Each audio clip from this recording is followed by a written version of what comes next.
In the past few years, I've seen a lot of landscapers talking about P4P or pay for performance, as well as just home service company owners in general. And in this video, I'm going to give you my thoughts on P4P, tell you what we've done in the past, and also give you some things to think about if you've been considering it for your own business. Now, if you're new to these videos, my name is Nick Staples, and over the past 9 years, my business partner and I have grown our landscaping company to over $3 million in annual recurring revenue by offering basic maintenance services to residential homeowners. Okay, so let's start off with what we've done. So like I mentioned, we've been in business for 9 years, and for the last 8 of those years, we've done strictly hourly pay. We haven't had any performance bonuses, no P4P whatsoever, just standard hourly pay. Now, in this past year, we actually started to implement a bonus incentive for our field employees on a weekly basis. And we'll get into that a little bit more, but just for context, we've always done hourly, and within this past year, we just started offering the same hourly pay plus a bonus incentive based on their efficiency. And so in terms of pay for performance, these are our thoughts. So one piece of advice that we got a few years ago from someone far more successful than us is that P4P is not going to fix fundamental problems in your business. So if you have employees that are slacking off or not performing the work properly, or maybe they're rushing or whatever it is, if you already have those problems, P4P is not just going to magically fix all of those issues. So my thoughts on P4P is that you're better off. It's something that you use to make a good business a great business, but it comes with a fair amount of complication. You have to set up a whole system to track it. You have to be able to explain it to your employees. And for us, a lot of our employees' first language isn't English, so that was an intimidating process for us to even think about. And so the other part of it too is, so it's complicated. You have to implement systems to track it. You have to be able to explain it to your employees. They have to buy into it and, be happy about it. And then on top of that too, you also have to know your numbers well enough to be able to do it. So that way you don't just end up losing a bunch of money, because it's a lot harder to lower effective wages than it is to increase them.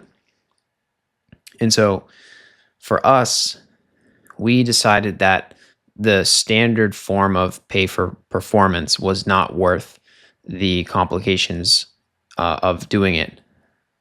Instead, what we did was we had the same hourly pay, and we got to the point where we've had a lot of the same employees now for the past few years. And, we've been able to more accurately predict how long jobs should take, what profits are we making from those jobs. And we really know our numbers. They're really dialed in. And so we've, this past year, felt confident enough to take the leap and start putting an incentive for employees to work faster. And so the way that it works for us, and it's it's simple, but it's also complicated how the system works. But to kind of say it in the easiest way, if the crews are scheduled to work, say 9 hours in a day, if they work those 9 hours as expected, then they get paid as they normally would.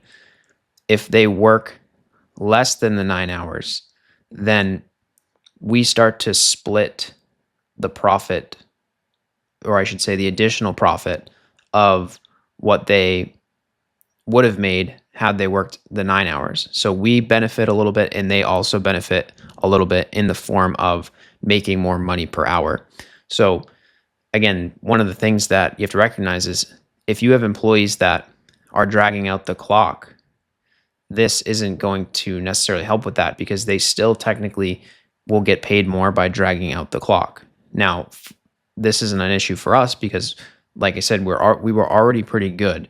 We were already holding people accountable. and we know the standards and we know what's possible.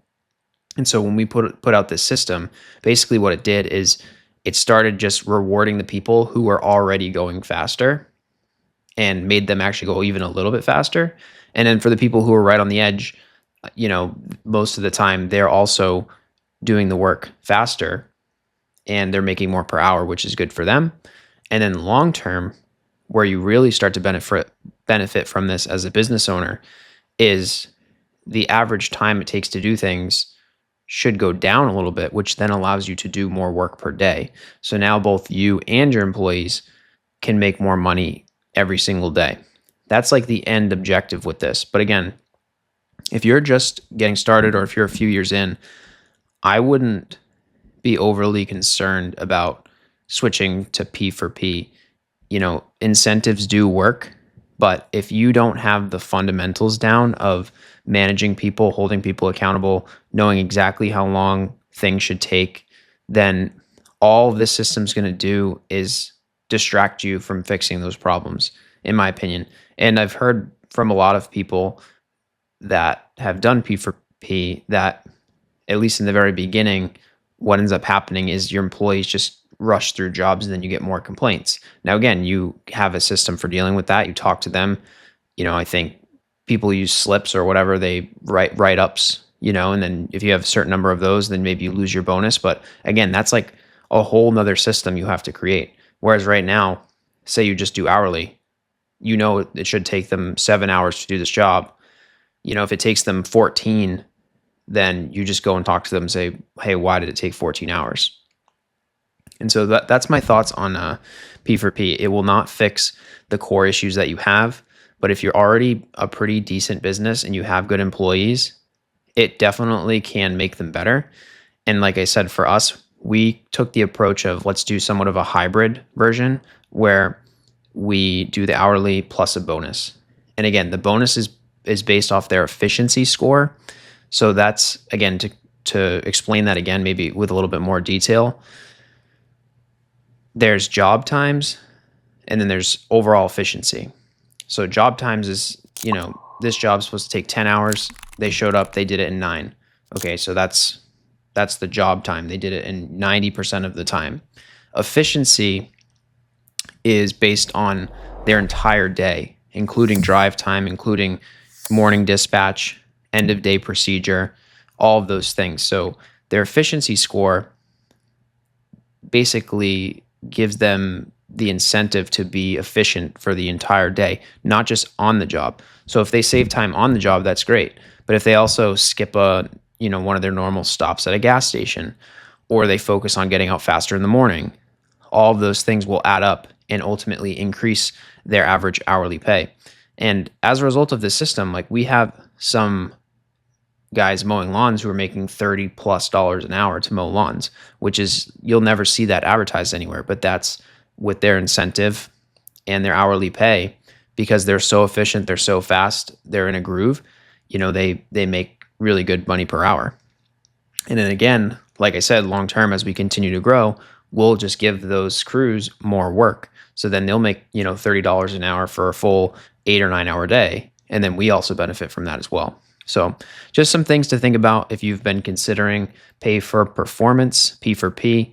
Again, if you still have a bunch of problems you're working on in your business, then I would probably just say to stick to just hourly, keep things simple, button up all of the holes in your bucket, and then, go from there.